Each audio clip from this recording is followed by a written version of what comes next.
Now, Christelle, our national crime statistics were released recently, and of course, it's a sad story for South Africans as we realize that home burglaries and break-ins are actually on the rise, and South Africans are increasingly concerned about their safety at home.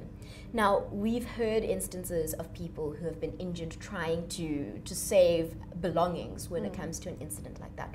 What is your advice? Well, first and foremost, I know everyone hates insurance companies and hates insurance and hates paying for it and believes that claims never get paid out. That's not true. You can just go and look at the industry results. Billions get paid out each year.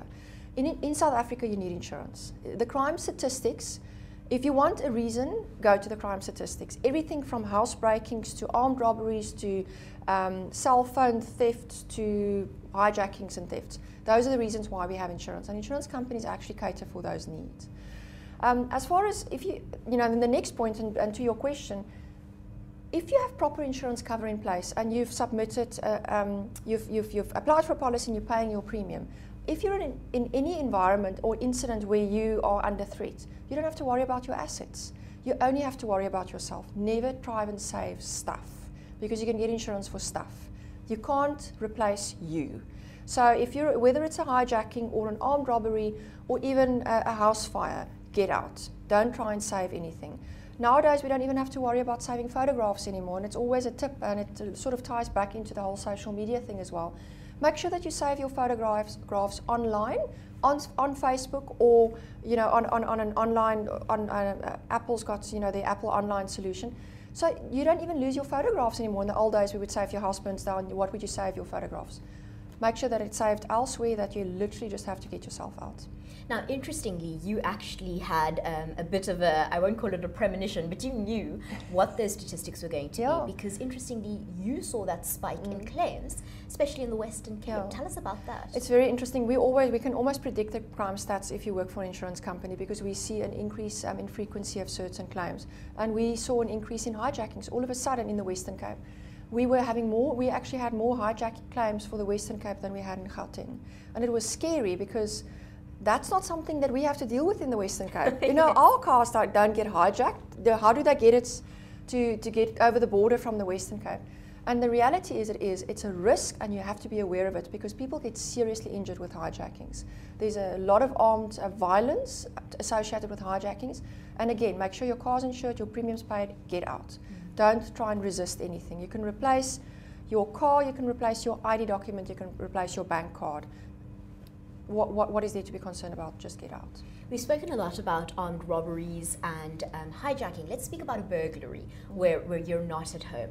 Now, if your insurance policy stipulates that certain items need to be locked in a safe, or perhaps your vehicle needs to be behind a gate, of course, as the customer, we need to ensure that we're complying with those in order to have a successful claim.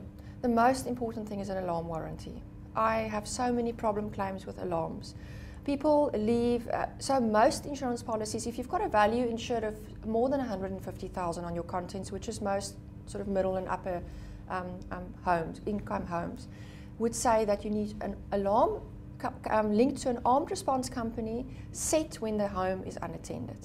Now, what do? We go to the office in the morning, and then we leave the alarm not set because the nanny is going to arrive, or the cleaners or the gardener or whatever, to work at the house. Then they never arrive, and that house is left unattended the entire day, and the alarm isn't set. I actually had a claim in Newlands, this Crowbar gang, and it was a complete clean out, and the alarm wasn't set. The policy won't respond.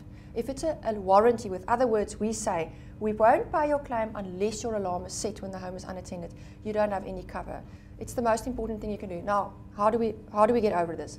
If you've got a domestic worker or someone that comes into your home, have a remote made if you don't trust them with the codes, so that they can get in and out, but that they can set your alarm on your behalf.